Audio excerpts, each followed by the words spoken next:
All right. Welcome back to another video. I'm Mr. Duras. I'll be your guide for the day. Why do you sound like I don't know. So this next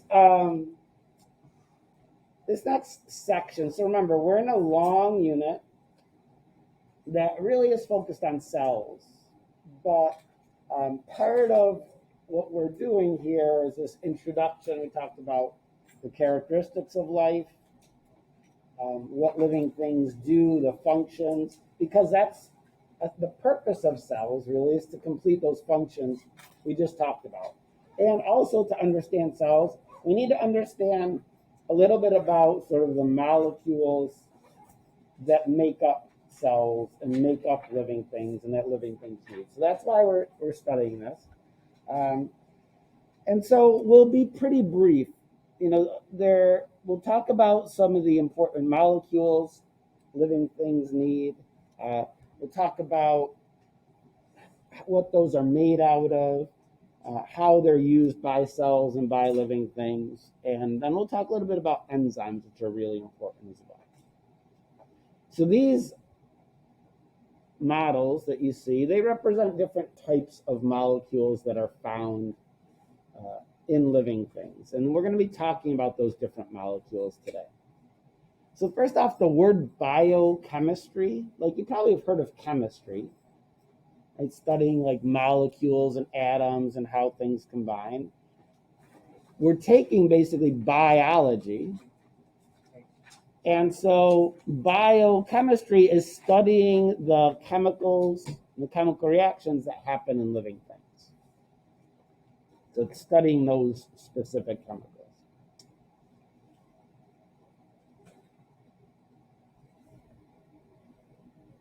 And the four most abundant elements. If you remember back to 8th grade science, you probably studied the periodic table and the elements. There's really four main elements that make up most of living things. You can remember by Chan. Carbon, hydrogen, what's O? Oxygen. How about the N? I didn't know an element starts with N. No. Nitrogen. Carbon, hydrogen, oxygen, and nitrogen make up most of the mass of all living things. And so these elements combine to form what we call organic compounds.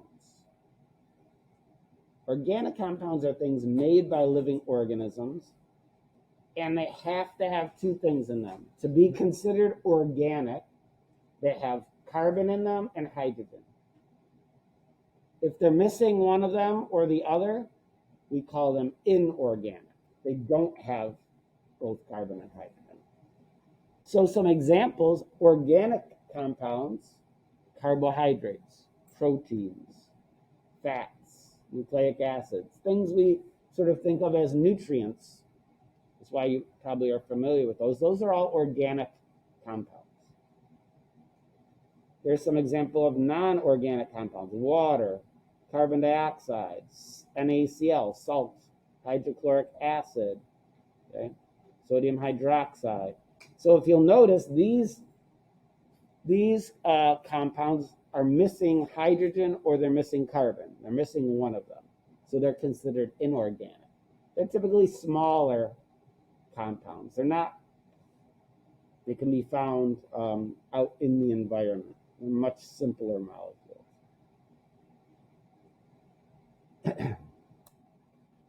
So if we look at what makes up a human body, for example, those four, carbon, hydrogen, oxygen, nitrogen, Chan, they're 96% of our mass are those four things. Then there's the other elements: calcium, phosphorus, potassium, sulfur, sodium, chlorine, magnesium. They are all together are only 3.5%. And then there's some things that are found in very, very small quantities. So that gives us an idea about the breakdown. So carbon is super important for living things. The element carbon. Carbon can form lots of bonds or connections with other atoms. Each carbon atom can bond with 4 different things. And so that means carbon can provide a huge variety of shapes of molecules. Here are some examples of some ways carbon, it can be just in a sort of straight row with hydrogens attached. It can have double bonds, it can form rings, it can branch off. So there's a whole variety of ways carbon can bond with other atoms to form various compounds.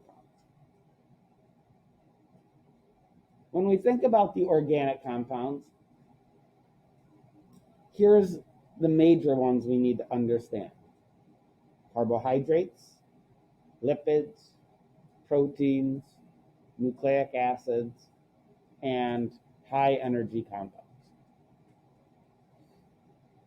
And you've learned about these, probably some of them you learned in health class, right? Carbohydrates you probably learned about, and lipids and proteins. And we'll be talking about the others in the next couple of days. So carbohydrates. What do you know about carbohydrates? Anything? Do you know a food that has a lot of carbs in it? Carbohydrates? No, not too much carbohydrates actually in beef jerky. Chicken? Nope, nor in chicken. Pork? Nope. Stump? Carbohydrates you would find in lots of like starchy foods. Foods that flour, bread, pasta,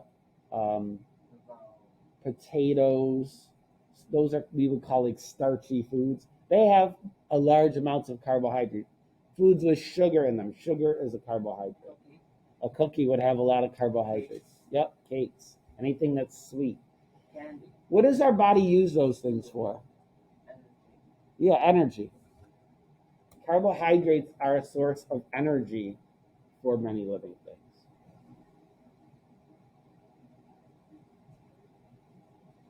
When we talk about energy in living things, we talk about calories. Calories are a measurement of energy. And so by talking about how many calories are in a food, it tells us how much energy we're getting from that food. Carbohydrates have 4 calories and 1 gram of carbohydrates in the mass. Okay, we'll talk about this for the other compounds too. Carbohydrates also, they make up lots of our cell structures. Cell walls of plants are made of carbohydrates. Sugars are carbohydrates. Glucose that we need, carbohydrates. Lactose, like we talked about in the milk, that's a carbohydrate. Carbohydrates are just made of carbon, hydrogen, and oxygen. They're relatively simple. There's 2 hydrogens for every oxygen. And we can think about molecules by their size. A very simple carbohydrate is called a monosaccharide. It's building block of other larger carbohydrates. Its formula is C6H12O6. It has 6 carbons, 12 hydrogens, and 6 oxygens all combined together, and that forms a monosaccharide, like glucose and other sugars like fructose or galactose. Okay? They're all C6H12O6. And they can get combined in different ways. You can see the difference between them. If you take 2 of those monosaccharides together, you get a disaccharide. That's 2 of them put together. Lactose that's found in milk is a disaccharide. It has two of these monosaccharides connected together. Sugar that you, like table sugar, that you might have in your cabinet, you put in your coffee or you put when you're baking, that's a disaccharide also. And then if you put many of those monosaccharides together, we get what we call polysaccharide, which can be 200 or 2,000 of those smaller molecules put together. Examples of this include starch, which plants use to store energy. Okay? Cellulose, the cell walls of and exoskeletons of insects are made of polysaccharide. Our body stores excess energy in our liver through this polysaccharide called glycogen. So that's carbohydrates, used for energy and other things as well. Next are lipids. What would you call these? So what's another word for a lipid? Any idea? Look, this is lard. Yeah, they're fats. Good. Lipids are compounds that don't like water. They don't mix well with water. Like if you put oil in water, do you know what happens? They separate. They don't mix in together, right? I did that before. If you make salad dressing with oil and vinegar, the vinegar is basically water. The oil separates out from it. Or if you get your hands get like oil on them and you try to wash them under water, like doesn't really come off very well. You need soap, right? That's because of the properties of the molecules that are lipids. So they're fats. Also the cell membrane of cells.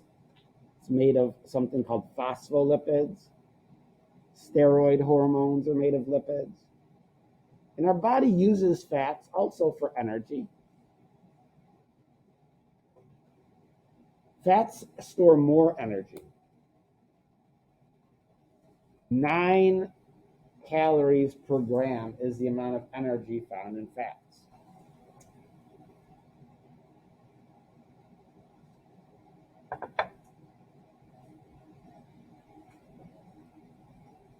Fats take longer for our body to break down and digest to get the energy out. They're also just made of carbon, hydrogen, and oxygen in different ratios. You can think about things like, vegetable oil or olive oil. What exactly is lard? Does anybody know? Probably don't see it much. It's pure fat. Yeah, it's animal fat. Like,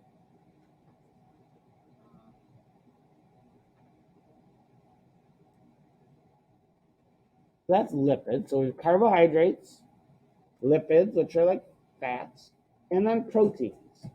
why is there just an R right here? I feel like I'm back with Mr. Brage. I don't know. Oh, we'll get there. R. So proteins. Proteins are really important. Our body uses they're also called polypeptides, is another name you might see. And basically our whole bodies are made of proteins. Our cells are made mostly of proteins. When we need to grow new skin cells to repair a cut, that's mostly protein. When we work out, when our muscles grow, they're made of protein. Proteins are extremely important in living things. They're also a nutrient, as you probably know from health class. You need protein in your diet because protein makes up all these different parts of our body. It makes up our hair, tendons, ligaments, enzymes, hormones. All of this stuff is made of proteins. When we consume proteins, again, they have the same amount of calories per gram as carbohydrates, 4 calories per gram. And our body will use them for energy, but they have to be processed more. Proteins contain nitrogen in them, okay, which is a little different from the other compounds we talked about. It's different from fats and carbohydrates. They have nitrogen, which needs to be broken down. It's what leads to waste having to be removed from our body, like ammonia or urea in urine. The compounds found in proteins, if they built up in our body, could become toxic. So our kidneys filter them out. So proteins do a ton of things, and this is just a list. They make up enzymes. They make up the structure of our body, our hair, our skin. Okay? They can transport things around. They serve as hormones, as messengers. They allow us to move in our muscles. Okay? They produce the antibodies, or they make up the antibodies that protects us from viruses. So they do a huge number of different things. So we'll spend some time talking about those things. Proteins are large molecules, even much larger than those big polysaccharides I just showed you. They are made of hundreds and hundreds of smaller parts put together. Okay. For example, insulin, which is a really small protein, has 254 carbon atoms, 377 hydrogen, and so forth. So you see, proteins are large molecules. They have a very complex shape. And proteins are made of smaller parts put together. A protein is made of many, what we call amino acids, put together. There's 20 different amino acids. They're listed here. And depending on what order they're put together in, that's what determines the shape of a protein. Okay? If you put them together in one order, they make the protein with one shape. If the order's changed, the shape is changed. And it's the shape of a protein that allows it to do its job. Here's an example of that. Have you ever heard of hemoglobin? What is it? Anyone idea? Something. It's in our blood cells, yeah. And hemoglobin is how our blood carries oxygen. Hemoglobin attaches to oxygen and can carry it around our body. Well, hemoglobin is a protein made of many amino acids. In the normal hemoglobin protein, the sixth amino acid is this one called glutamic acid. However, if that one amino acid out of 574 is changed to valine, the shape of the protein is changed, and it no longer works as well anymore. It's called sickle cell disease when a person has this mutation. And sickle cell disease means the person's blood cells are shaped differently. They clog up in arteries and capillaries. They cause a lot of pain. Okay? Often a person with sickle cell disease may have a shorter lifespan because of the problems associated with it. That's caused by just one of these amino acids being different. You have a question, Isaiah? What's it called? Blood clot? Not quite clots, but these misshapen red blood cells do sort of clog our capillaries, causing pain and causing a lack of blood flow. So it's not quite a clot, but it does similar things. And this is something that people are born with. And it's caused because of proteins misshapen. Okay. I'm going to pause here for now.